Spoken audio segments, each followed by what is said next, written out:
Good morning. Hey, police court. My name is David Wallace. I'm here on behalf of the Lehmans. With me at the council table is Lewis Hall, my law partner from Williams Parker in Sarasota. Mr. Hall was the trial counsel for the Lehmans. And I would like to reserve 5 minutes for rebuttal. Very good. Thank you. This case is about a narrow strip of land that's in dispute, 12.5 feet by 80 feet roughly. Both parties referred to it throughout as the disputed parcel. The trial court erred in quieting title in the CBA. It's really a two-step process on the error. The first error was, first of all, the trial court appeared to apply MARTA, and in doing so, failed to consider and apply several of the MARTA exceptions that should have taken MARTA out of the equation. That's the first step. Second step is that with MARTA unavailable, you have to go back to the drawing board to traditional rules. Traditional title dispute without a shortcut, without MARTA, and who has better title and why. And the court appears to have applied MARTA without the exceptions considered, and then didn't get to the next step. The standard of review with regard to the application of MARTA in particular is de novo. If MARTA didn't apply, wasn't there a deed in the layman's chain of title that actually conveyed this property to their predecessor? Yes, there are actually a couple. The starting point of the analysis is really, it's really the core of the case, in my view, is the 1946 deed. So if MARTA didn't apply, then the title would be, the property would have been transferred by that deed, and you wouldn't need adverse possession because they've had that deed all along. Exactly. The CBA deed, six years later? 6 years later. A wild deed. It would be a wild deed as regards the disputed parcel. Of course, the two kind of overlap a little bit. It's just the strip. It's just 12.5 feet. Yes, but that's the core of the case. And this is in the complaint alleged that there's this overlap. It's in the complaint alleged, the CBA's complaint alleged that the 46 deed conveyed the disputed parcel. The trial court in the final judgment found that the 46 deed conveyed the disputed parcel, and then 6 years later, the same property was in the description to the CBA. But for the deed from husband to wife that the trial court found was done in bad faith. Right. But for that, are there any deeds or any transactions in the Lehman's chain of title during the 30 years following the 1952 deed on this 12.5 feet? In the Lehman's chain that include the 12.5 feet? The answer to that is yes. That specifically by description includes it, or you want to suggest that because of the vacation of the street and the attribution of the property to the plotted land, right, that necessarily the non-plotted land also contain that 12.5 feet? And the answer to that is both. Okay. And the two deeds I would refer to, first would be the 1950 deed. It was in the Thomas family. There was the 1950 deed that was recorded in 53, and that court's recording date is significant. That deed included the disputed parcel. That's in the Lehman's chain, and there's some confusion in the briefs as to what's in the chain. The date is the date it was recorded, not the date it was transferred? Exactly, exactly. And when I say for MARTA purposes, I'm referring specifically right now to the MARTA exception. Okay. That takes MARTA out of the equation if after the CBA's alleged root of title, there's a deed that includes the disputed parcel that's in our chain, and all of that is true. So the 53 recorded deed is the one I refer to first. Yes, sir. So, like, theoretically, if this situation was flipped and you were relying on MARTA from the 1946 deed, their 52 deed would take MARTA out. Yes. Yes, gotcha. Even though, and we would have to concede that, because even though it's goose and gander. Yeah, right. So the 50 deed recorded in 53 is one. The other is what you're referring to is the 64 deed and the following, where we have the argument in the briefs as to whether or not, because of the change of description, center of vacated B Street, whether that line in the 64 deed, because she described it differently, whether that line included the disputed parcel or not is, of course, a big dispute in the case. Just as to make sure, because when I got into this, I got real concerned. Nobody's arguing. I mean, the 1912 plat obviously shows what at that time was a bayou, and then evidently some kind of barrier reef or something other with some additional lots platted out there. By the time we get to 1946, evidently that bayou is dried up and all this land has exceeded by accretion to somebody. Nobody's arguing that was it Boyd? Was he the original owner of all Yes, this? Boyd. Yeah. Nobody's arguing that he didn't have title to all of this property all the way out to the Gulf by 1946. I don't think so. Bayou Louise did dry up, and there is And some. that property wasn't platted in the 1912 plat. I don't think so. Mr. Hall might be able to answer that, but I'm not certain. I do know that there's at least a comment or two, and I'll let Mr. Kervin address it, but I'm not clear on his argument on this point, that there is some argument that he's made reference to as to some of the lands being underwater at certain points in time. I do know that with regard to that issue, the trial court did whatever suggestion of any hint of an argument there was of that, the trial court didn't bite on it. The trial court found disputed parcels in the 46 deed, disputed parcels in the 52 deed, disputed parcels in the 53 deed, recorded in 53, and then had to find a way to rule for CBA, which had to be MARTA. Boyd was the common grantor to all these, to both deeds. Yes, the 50, So if he 52 had, and 46. Either had or he didn't, but if he didn't, both parties are affected by that. Right, and of course, right, yeah, and of course that's again, it's the core of the whole case. If it was transferred out in 46, he didn't have to have it to transfer out in 52. Now that's not to say that under other circumstances, MARTA might not have cured this for the CBA. We just don't think in this case MARTA could cure this for the CBA because of the exceptions. Okay. Let me take you to one Yes. exception that I really want to talk about, and that's on the possession. Yes, The trial court made the finding that the Lehmans did not carry the burden, and it seemed to me talking about proving adverse possession. correct. Is there a difference in the requirement of proof to prove possession for the purposes of an exception to MARTA versus possession that is considered adverse possession for purposes of gaining title that way? Yes. First of all, I think you used the word burden. The burden of proof for adverse possession is, I believe, clear and convincing. Okay. I don't think we'd have that burden for the general possession requirement. And that was the term the judge used. He didn't meet the burden of proving. Exactly. That's the reason I ask it that He way. made reference to the adversity, and he made reference to the burden of proof. And the burden, as I understand it, is clear and convincing for adverse possession. He found that the layman's, and I still disagree with that. Okay, let's go to the next step then. Well, are the elements of proof the same for possession to be an exception as compared to possession for adverse possession? And you're right, that's the next part of the question, and I think the answer to that is also no. It's not the same. And the reason it's not the same is because the statute's not the same. The adverse possession statute, of course, has all the words we're familiar with adverse and hostile and open and notorious. I'm not sure exactly which of those words are in there, but that's the general tenor of that statute. The possession exception for MARTA is very, very simple.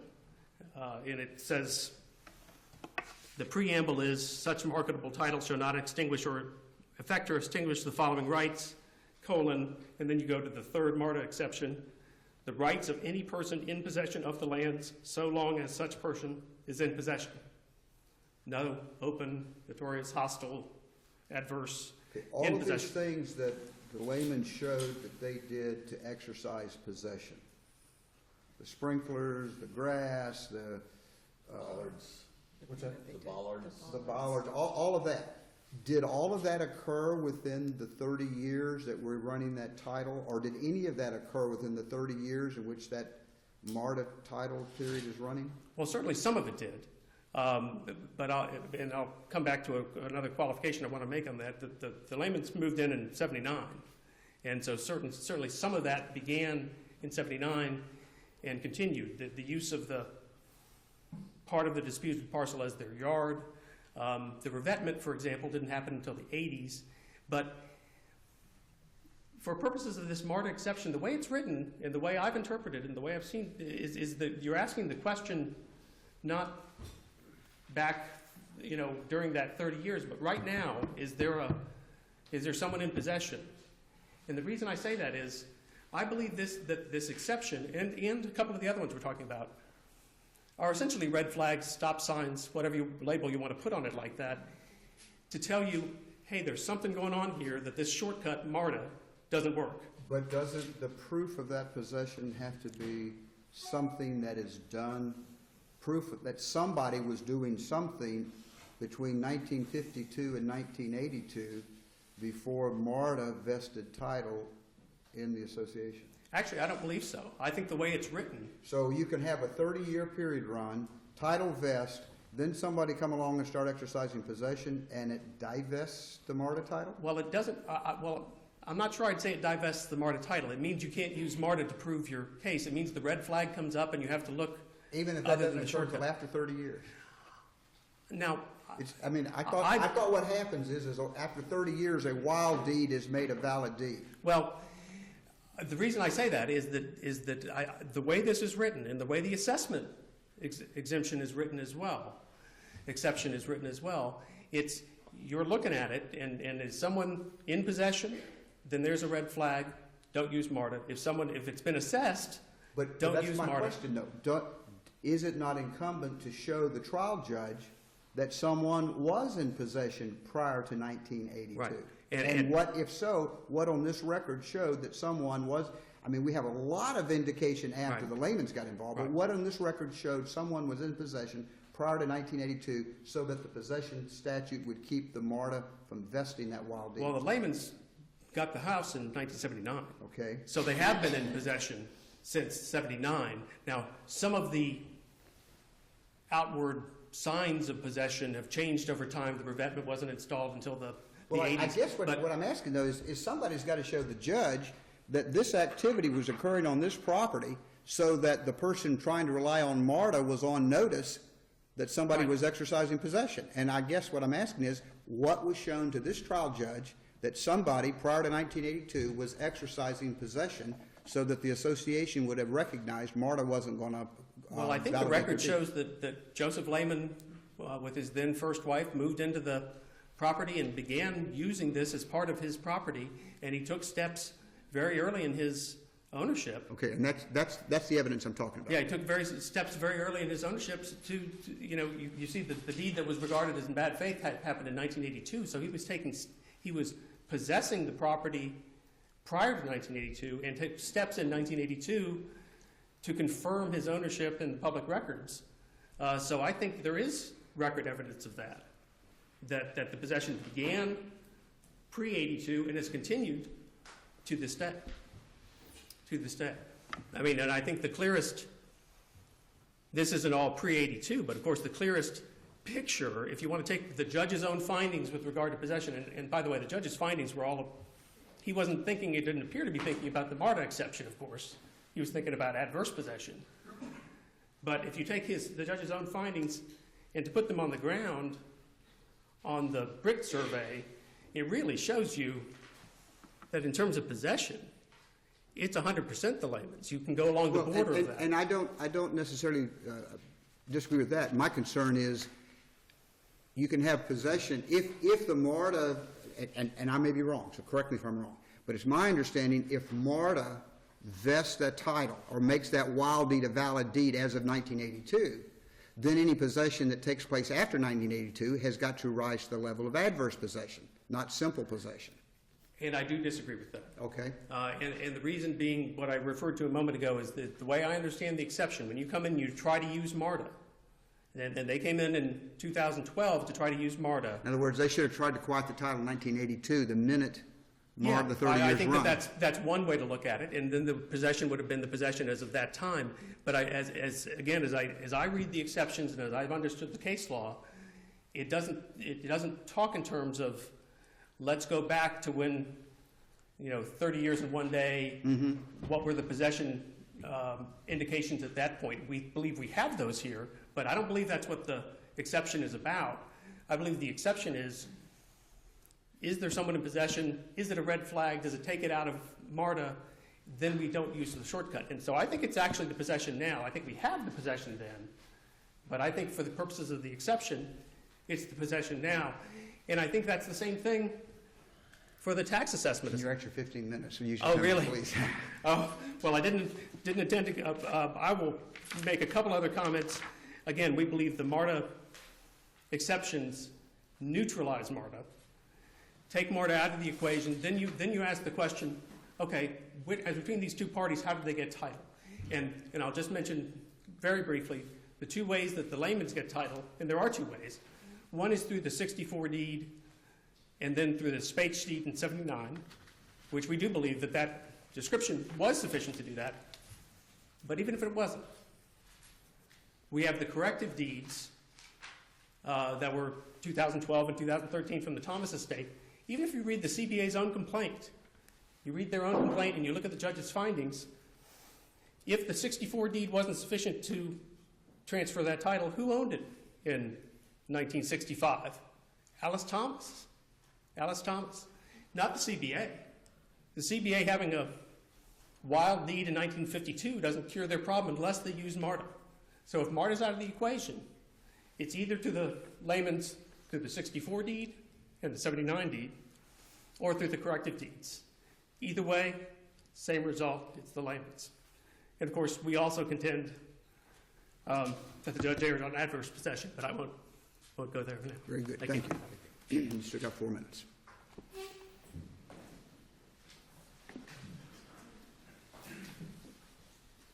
Good morning. Good morning. I'm Stephen Curvin from Sarasota, practiced by myself, and I'm here on behalf of the Appellate Coconut Bio Association.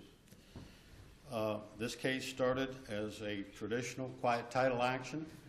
MARTA is a tool to help people with this type of problem facilitate quieting that title. But this decision by Judge DeFuria was a traditional quiet title action. He simply recognized that the 1952 deed was a conveyance of the beach parcel, as it was called in the briefs, including the disputed parcel. Do you agree that the 1946 deed also conveyed the same 12 and a half feet to someone else? Part of it, but not all of it. No, it conveyed part of the 12 and a half feet? Page 7A of my brief is this drawing. The larger one's over there if anybody needs me to use it, but it's in 7A of the brief. And the yellow is what we're arguing over and what the judge decided belongs to Coconut Bio. The 46 deed, Judge Davis, is the one you're asking about. That is the burnt orange or the brown portion here. This blue line represents the meander line, the water's edge. Now, I don't care where the water is. It can be anywhere in this area, but it's significant because if you read the 1946 deed, its point of beginning for that legal description is this big black dot that I put on this drawing, and everything in that deed is west of the water line, underwater, submerged to this day. We know that the water has moved to the Well, you east. said it starts at The point of beginning is on the edge of the Gulf of Mexico and goes west into the water. B Street is only platted out to Shell. B Street ends way back up here. So It you terminates go- at the you go to edge of the plat. The center line of that street and go to the Gulf of Mexico. You go west, That's correct. okay? The 46D, Judge Davis, obviously you've read all of this and you're very familiar with it, so I'm going to cut a little Sure, bit to the sure. chase. If you read the CBA deed, it starts at the street, goes to the edge of the Gulf of Mexico, the point of terminus at the water, goes south, comes back, creates this, what I call the hatchet, the blade of the hatchet, goes back up and goes back to the street. And it includes this yellow portion. If you go back and read the 46 deed, that Boyd, the same grantor, he has a point of beginning here on the edge of the water.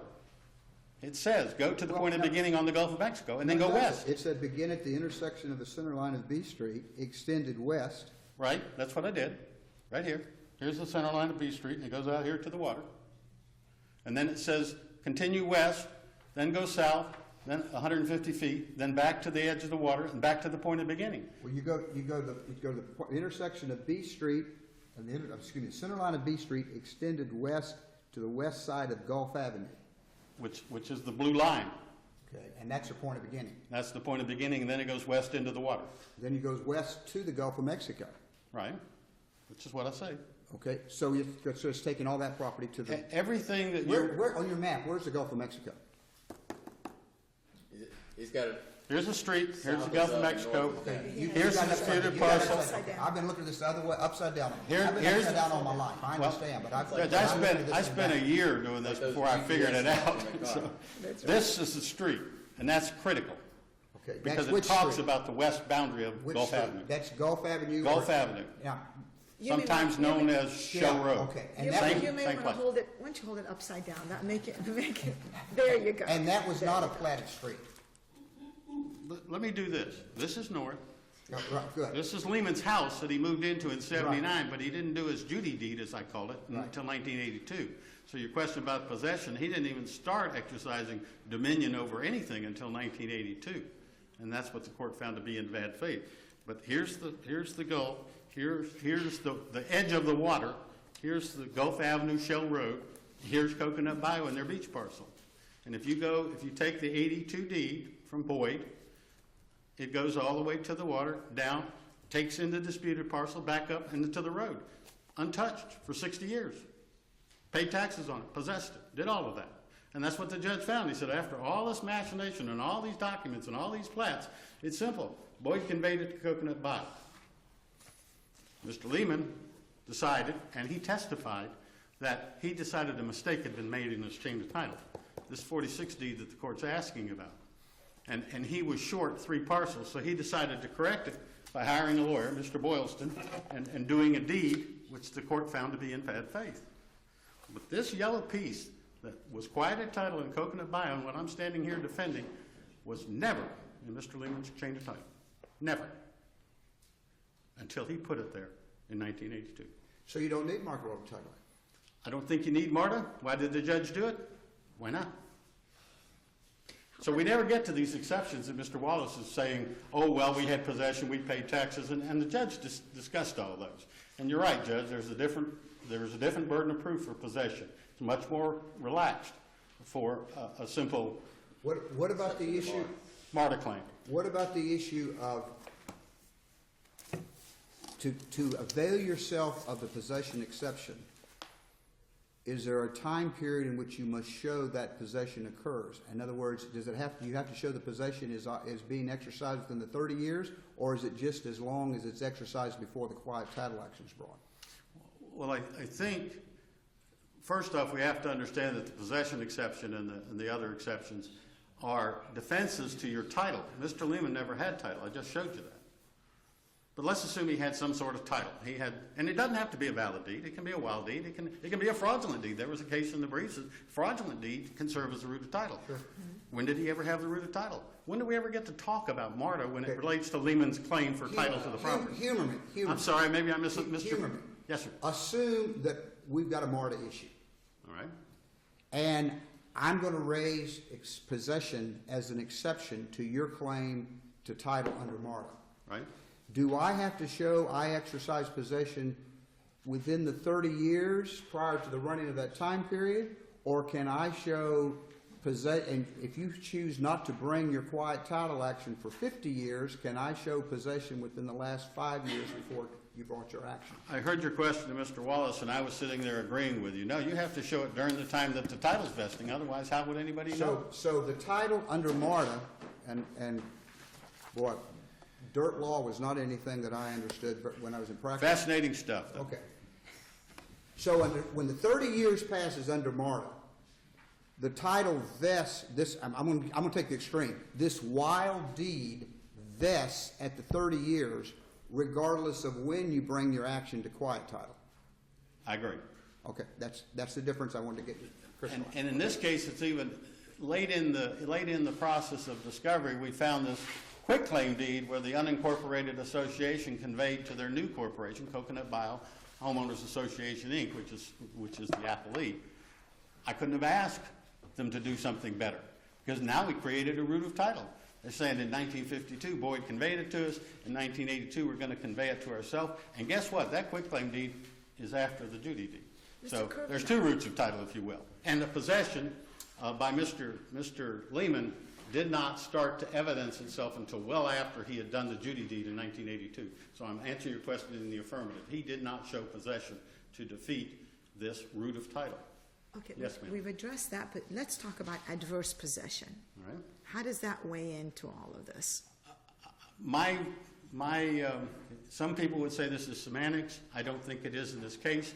The Lehmans exercised some usage. I wrestled with this issue probably more than any other because I'm saying, well, you know, he had the sign, he had this, he had that, he had the little concrete slab. But the essence of this case is the fact that this is a beach parcel. Everybody knows what happens on the beach. People fish, they come, they park their boats in your yard. Okay, with those trees and those poles and those rocks in the pictures that were presented to the trial judge, how was anybody using that beach, that particular 12 feet of the beach, for anything? I mean, that's pretty dense in there. The rocks create a little bit of a barrier, but we call you're not going to swim on those rocks, around those rocks. That's correct. That's true. And you've got a no trespassing sign up there, and you've got a series of trees with utility poles planted between them. How is somebody using this area where these trees are so thick and where these utility poles? Or are you saying there was proof to show that people from the association got around that and back over on that grass where he was mowing and were using that over there? I would answer you, it sounds like I'm being evasive, Judge Davis, but I'm not. I answer you this way. The essence of adverse possession, to answer your question as well, is notice. You have to show some And that's what I'm claim. asking. And that's exactly what I'm asking. How is it that barrier of trees and those posts, as shown in that picture, which is thick, how does that not give you notice that our grass over here is distinguished from your white sand on the other side? How does it give me notice he's claiming title? Not that he's put a tree there. No. Not that he's put a creosote pole every 12 feet. It's not a fence. And a no trespassing sign. And he put a no trespassing sign up And on the trees. that doesn't tell you I'm claiming title. As I've I got just- grass planted over here. I've got sprinkler system in here. I put a driveway in here. I put a boat launch in here. I've got this barrier dividing grass from sand, and that's not, and a no trespassing sign, and that doesn't say we're claiming title? First off, the no trespassing signs are up here on trees. They're very visible from the beach, but that's why I said I wrestled with the judge's question about adverse possession for a long time. But if this is a beach, no trespassing signs are all up and down the beach because they don't want people coming off the water onto their land. There is nothing in this disputed parcel but undergrowth. And the reason that's significant because the entire beach parcel is wild. Those pictures you're talking about are typical of that entire parcel. Yeah, and it's all white sand with a tiki hut, and all those people are out there, except when you get to that tree line. It's not all white sand. It's white sand down near the water, but up to get to the road, you've just got a clear path, and the rest of it's grass. And they trimmed it. They've maintained it over the years and everything. But as I said, my answer to your question in adverse possession is, first off, you got to show by clear and convincing evidence that you have openly, hostily claimed title. You're not saying I get to use this. You're not saying my boat's parked over there. You're saying this is my land. And he never did anything of that nature with a clear opportunity. And if you read Judge DeFuria's order, he puts in the order that I wrote Mr. Lehman a letter in April of 2012 and said, let's discuss this. He didn't bother to respond. And that's because he was being sneaky. And that's where the bad faith comes in. That's what the duty deed's about. There's 35 years of this man claiming claiming title to the property, but he's not open about it. I almost misspoke.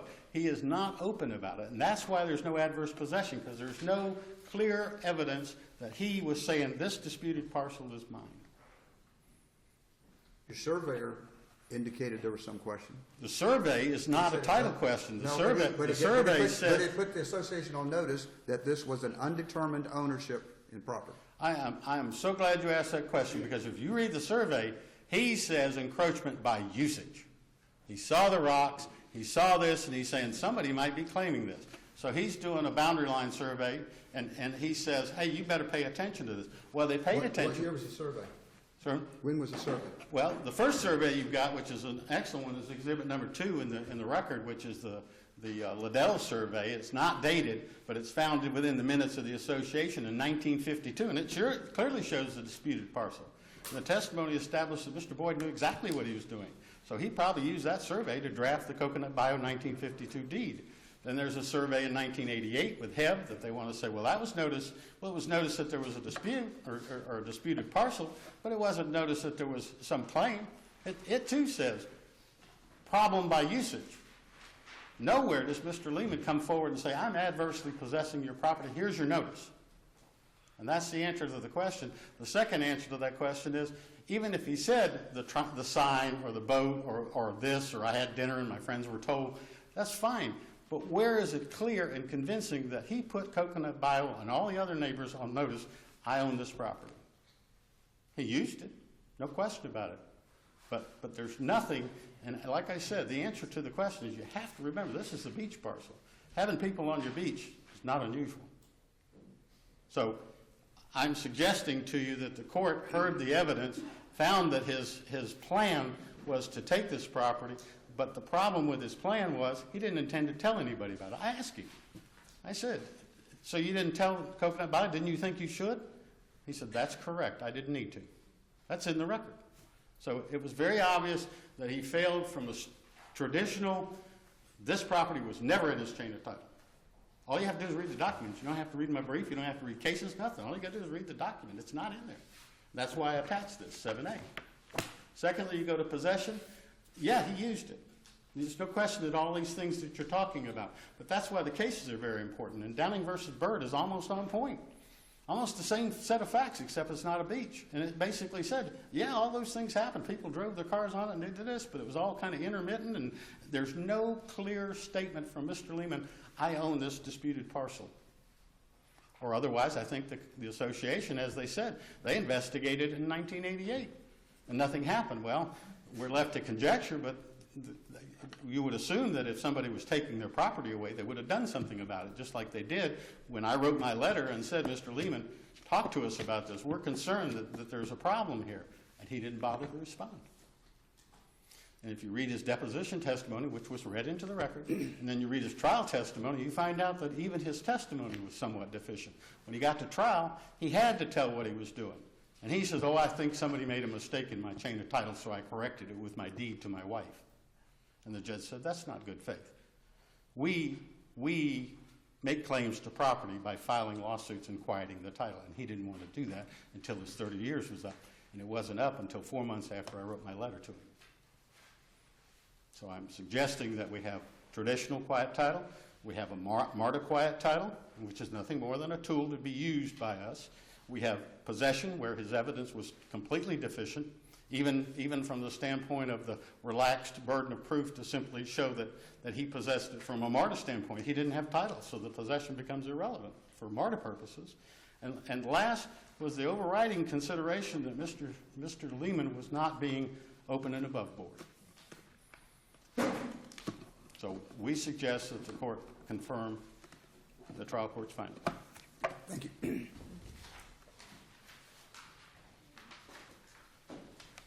Davis, I believe you were asking some questions about one of the surveys, and Mr. Herman answered in reference, I think, to the Liddell survey, but the Hebb survey is the 88 survey. The Hebb survey does two things to put the CBA on notice. It's not just, both are significant. One is occupation, a reference to the occupation by someone else, which it had to be, it was the layman's who were in occupation. And two is a reference to the 46 deed. They show the north property line that we contend is the right line as a solid line, show the other line as a dotted line, and as to the line that we say is the right line, it says property line per 46 deed and by occupation. 1988. I don't know what more notice you want. This is a survey to the CBA. The trial court's final judgment includes a finding about the Hebb survey, indicating the occupation statement, and includes a finding, I think, in the next paragraph of the final judgment that the CBA was going to go investigate it. If they'd done an investigation in 1988 or 89, what would they have found? A 1982 deed, the layman deed, that includes the disputed parcel, and that the laymen are paying taxes and being assessed on the property. So I don't know what more notice could be The given. trial court found that probably both parties were paying taxes on this? Yes. Both parties are being taxed. For purposes of the MARTA assessment, the only thing that matters is, are the layman's being assessed? And if they're being assessed, you can't apply MARTA against them. You can't terminate their interest based on MARTA if they're being assessed. That exception should have been nearly automatic in our view. They're being assessed, no dispute about it. The exemption should have applied. MARTA should have been out of the equation. Now, a couple of points that Mr. Kervin raised. The never in the chain of title. That one puzzles me. Mr. Kervin's own complaint deranged the title for the layman's and shows the 46 deed, disputed parcels included, 53 deed, 50 deed recorded in 53, disputed parcel included, and shows that in the chain of title. I believe that's paragraph 14 of the CBA's own complaint that shows it's in the chain of title. The trial court's final judgment, again, it's in the disputed parcels in 46, disputed parcels in 53. This goes to Mr. Kervin's comment, don't need MARTA. How could you not need MARTA? If you connect the dots of the key findings of fact in the final judgment, it leads to the point where it was transferred out in 46. It didn't go to the CBA in 52. It couldn't have because Boyd didn't have it anymore. Now, they can fix it by MARTA, but they can't fix it any other way. So it had to be MARTA. Their complaint was MARTA. It had to be MARTA because of those findings of fact. You can't look at the complaint, at the final judgment and make some sort of assumption that the trial court based its ruling on where the water was or that the part of the disputed parcel was underwater. The trial court found it was in 46, it was in 53, and didn't make any findings about water or it wasn't included in those prior transactions. It says it was included. So it had to be MARTA. With regard to the to adverse possession, it couldn't be more open or notorious or hostile to record a deed, voluntarily pay tax assessments, put up no trespassing signs, put up physical barriers, cover part of the property with big rocks. It can't be more open or hostile. The only evidence in the record about the CBA using the disputed parcel is that they used the beach north of the disputed parcel. Your time is up. You need to wrap it up. I'm happy to answer any more questions, but otherwise, what we're asking for is obviously a reversal with title to the layman's based on the Brit survey, which is the only survey in the record that gives the current outline of the disputed parcel, and that should be the description of the disputed parcel. Thank you. Thank you. Thank you both.